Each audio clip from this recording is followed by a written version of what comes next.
Have you ever thought about the role that your business plays alleviating poverty in developing nations? Today, I want to challenge you to all understand and celebrate the role that you play in feeding the world, and to understand and ensure that the role that we are playing at the moment in feeding the developing world and alleviating poverty is enabled in the future. Before I start, I just wanted to thank LiveCorp and also the Kimberley Cattlemen's Association for allowing me to have time to come and join you all here today. And before I go too much further, I wanted to acknowledge the traditional owners, the Larrakia people of this land, and pay my respects to their elders past and present. So have you ever stopped to think about the person that is going to enjoy your beautiful beef? When you're pushing those cattle up the race, have you ever thought, where are these little bad boys going to end up? I wonder whose tummy they're going to end up in. You know, someone's going to be enjoying the rump, the shins, the brisket, the bone will also be used, and the rumen, the teeth. The whole show is going to be going towards feeding somebody's family. When you think about it, Australian agriculture has a hugely positive impact as an export nation, alleviating poverty in our business partners and friends countries. And I'm not sure that we stop to celebrate that role anywhere near often enough. On the whole, when Australians go to a supermarket, we don't actually think about where our food comes from. We, as producers and people involved in agriculture, obviously do, but the general population don't ever think about it, because in Australia, we're very, very blessed, and food in our country is a want, it's not a need. We don't actually know what it's like to really need food. Chances are that most people won't have thought about it, because we live in a very, very blessed country. And I, along with a lot of you here in this room, have travelled to developing nations and understand firsthand the role that you play in ensuring that there is food on the tables for people that are not as fortunate as us.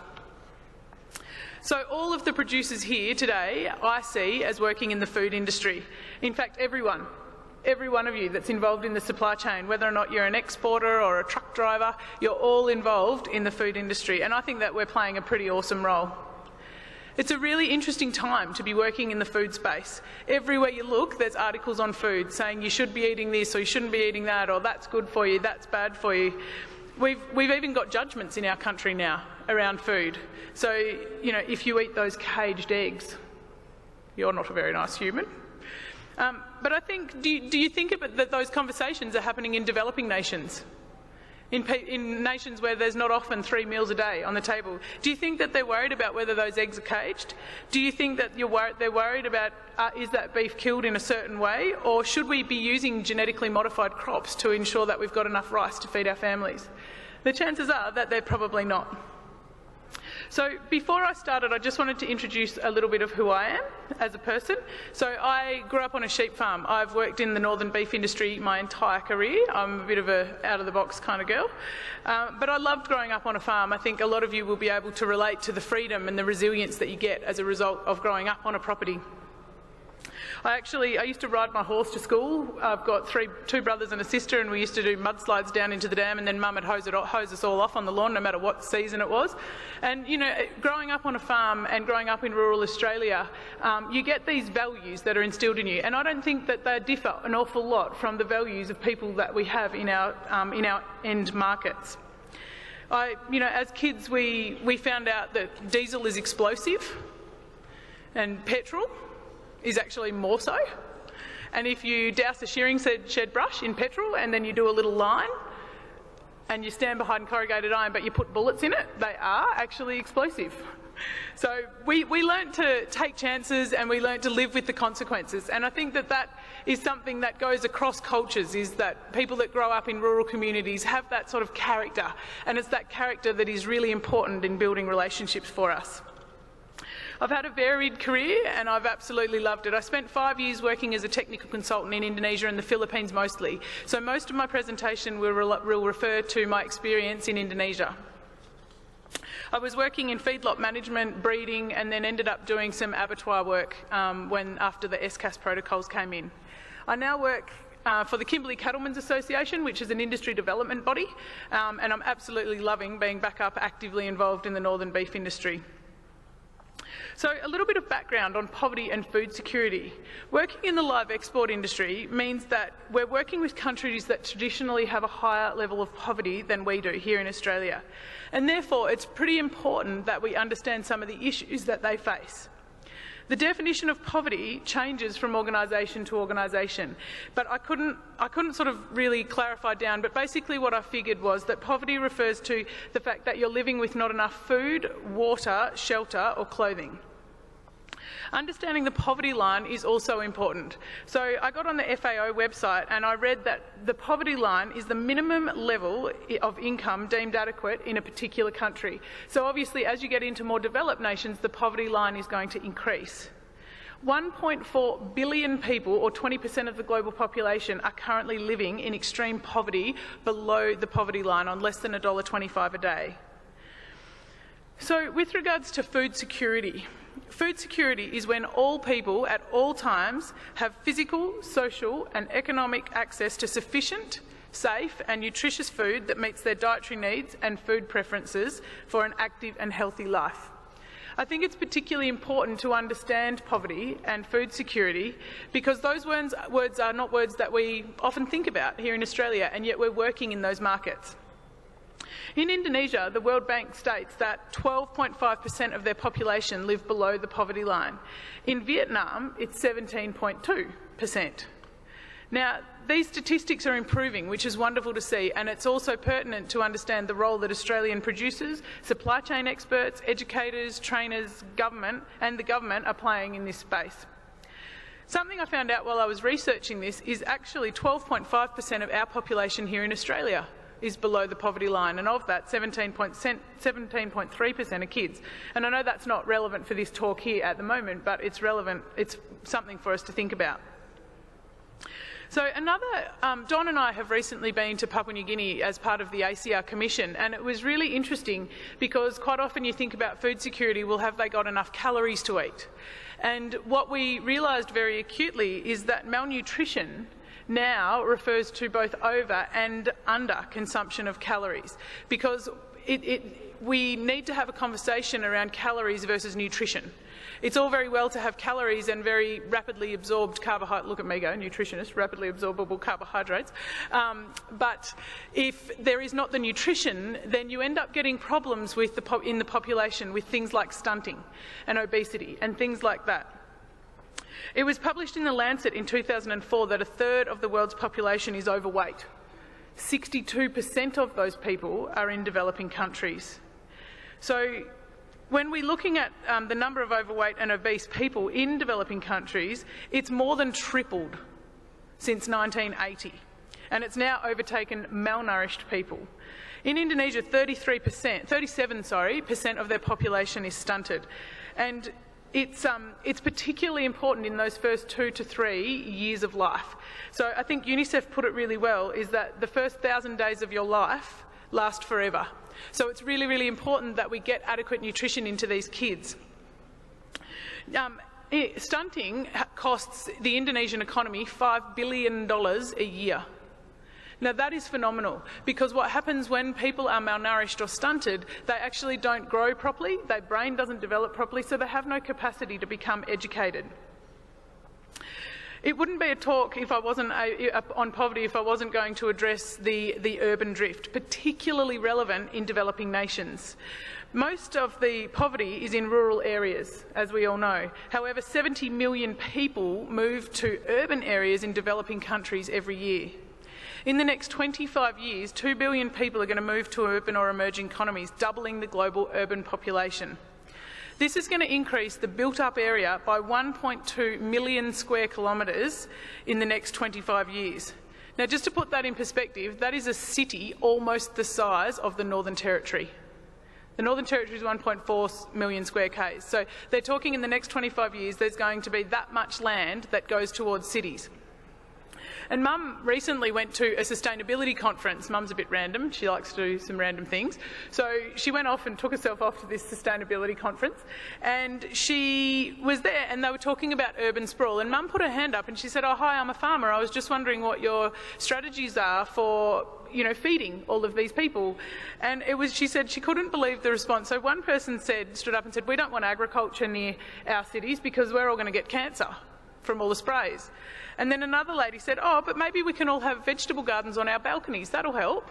And then the third lady stood up and said, "Oh, we can't all have vegetable gardens on our balconies. The buildings would all fall over." Now, I don't know about you, but I think that personally we've got a little bit of work to do in our own country with understanding food security. So getting back to malnutrition, it's always very humbling when you work in a developing nation because you learn very quickly how fat you are.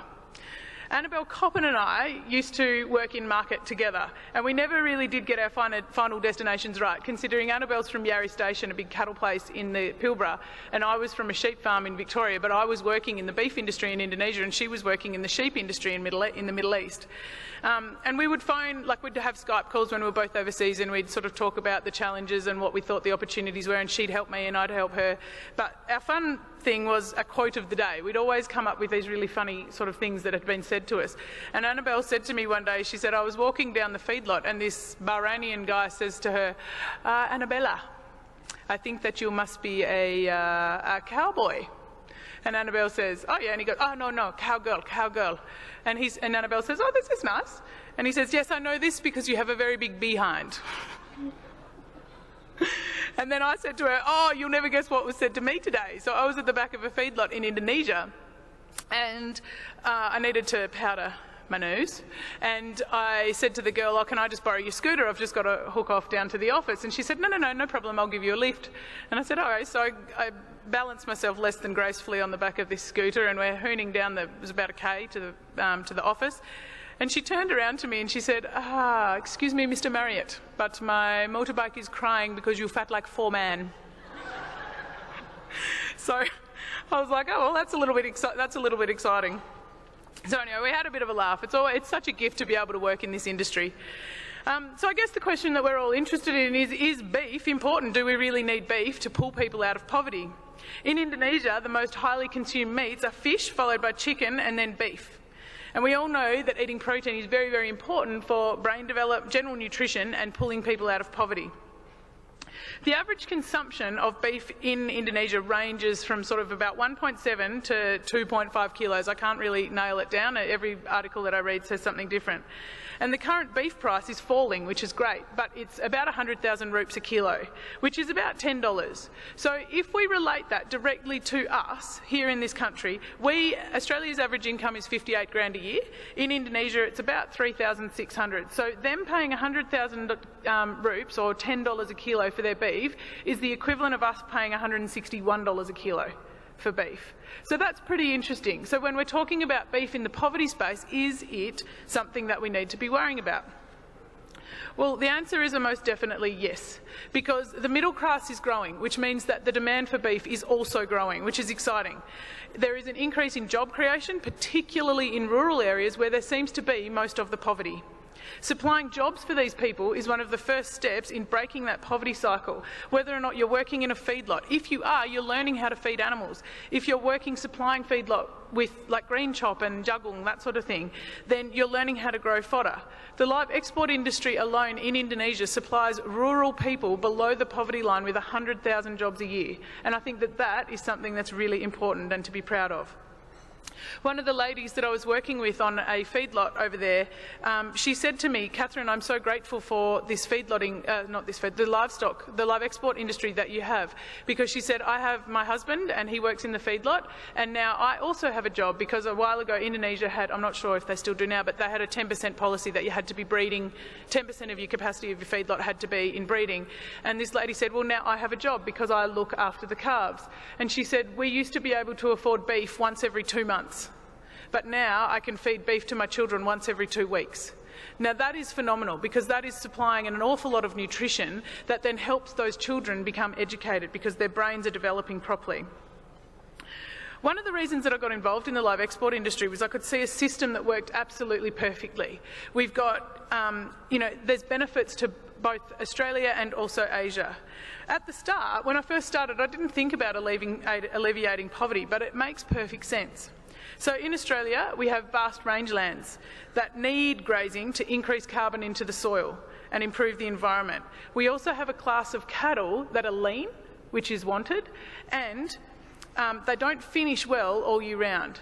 Now, just north of us, we've got Indonesia and other Asian countries that have people that are they're just so resourceful. They're mostly feeding waste product, which we heard earlier, that would have been burnt in a pit, another environmental disaster, and they're turning those waste products into beef, which they need, providing jobs, which they need, and providing nutrition for their families, which they also need, and we can help them with that. It's a mutual beneficial thing. We need markets and they need food. So together we can work and supply both of our needs. It makes perfect sense.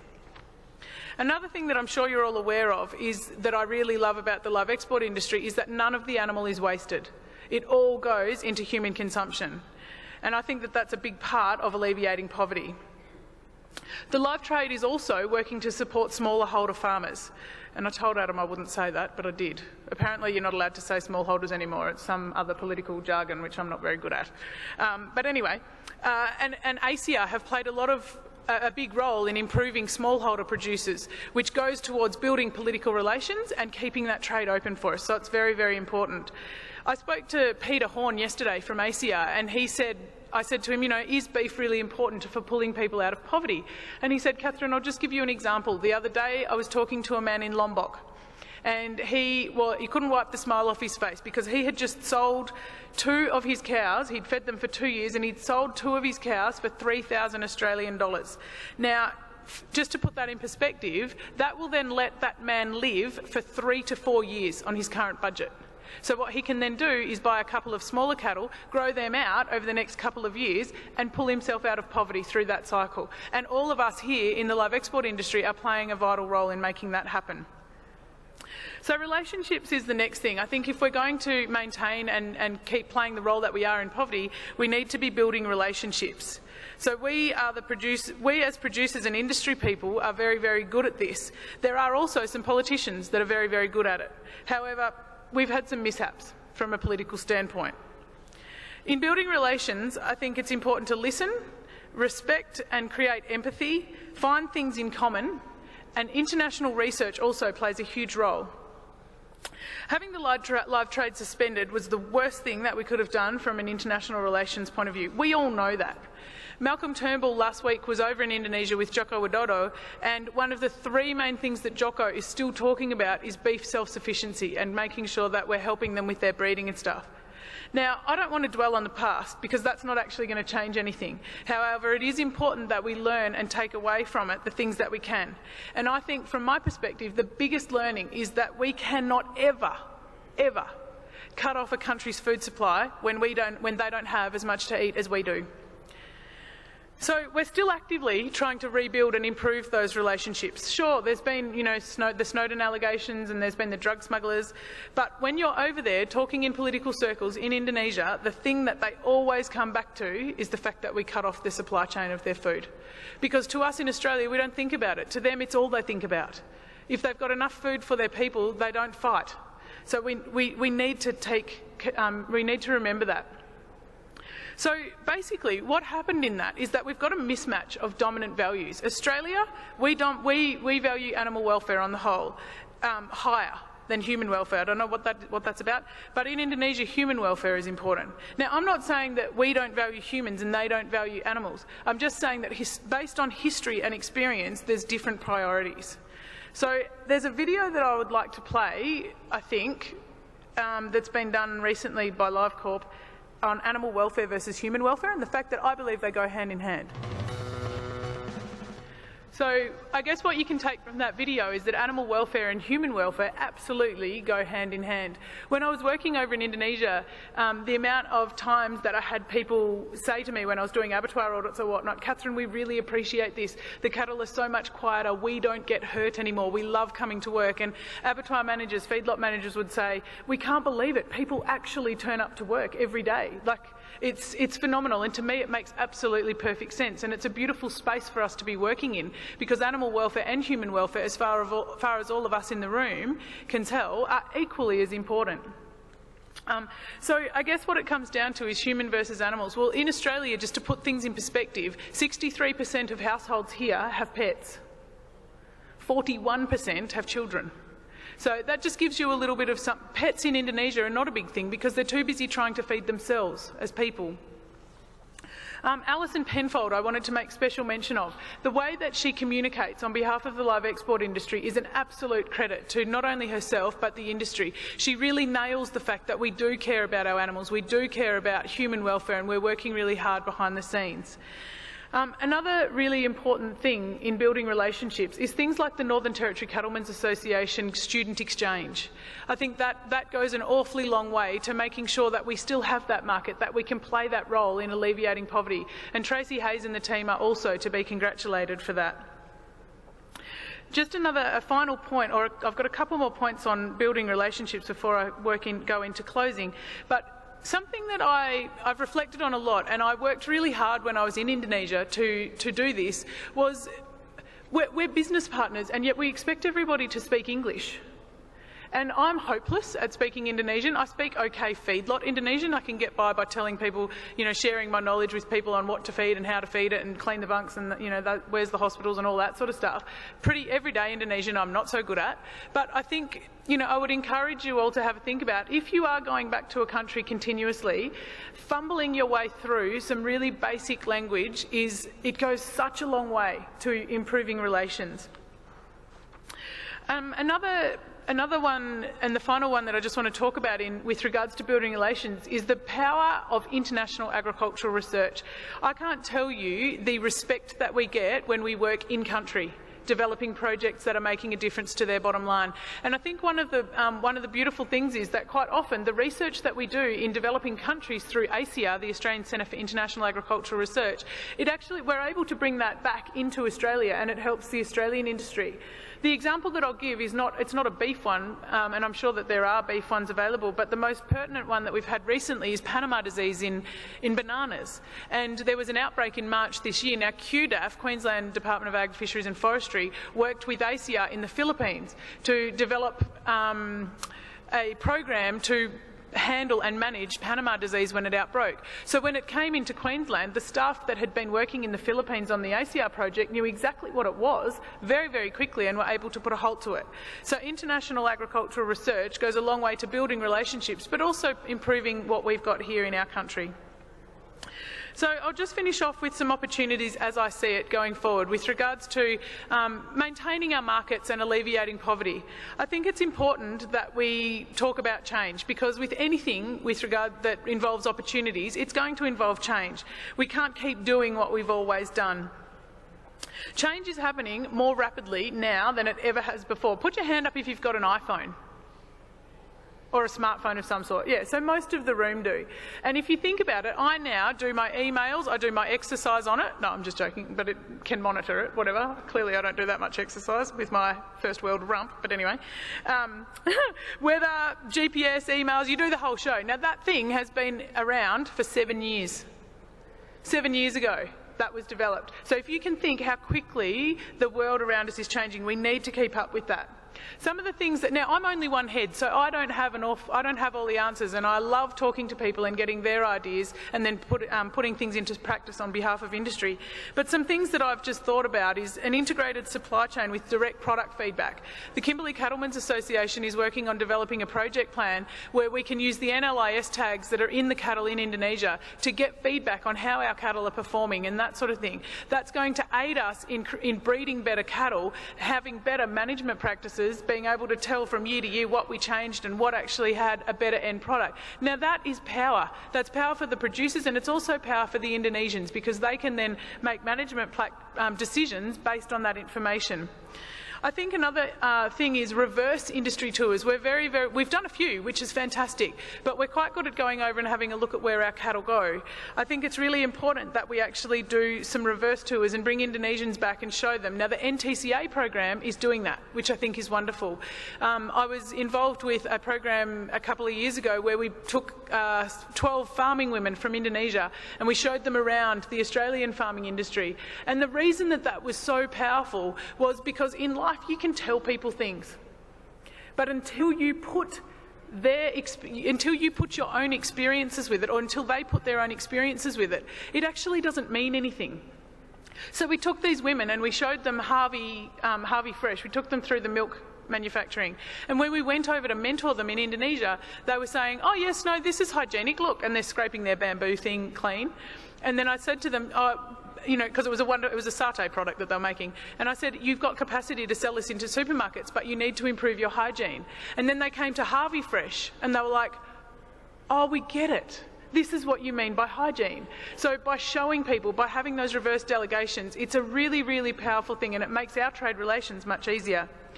Research and development is obviously another one. ACR have done an awful lot, and we're going to have to become more creative in that space, because research funding is decreasing constantly. So our capacity for public-private partnerships is becoming more and more important.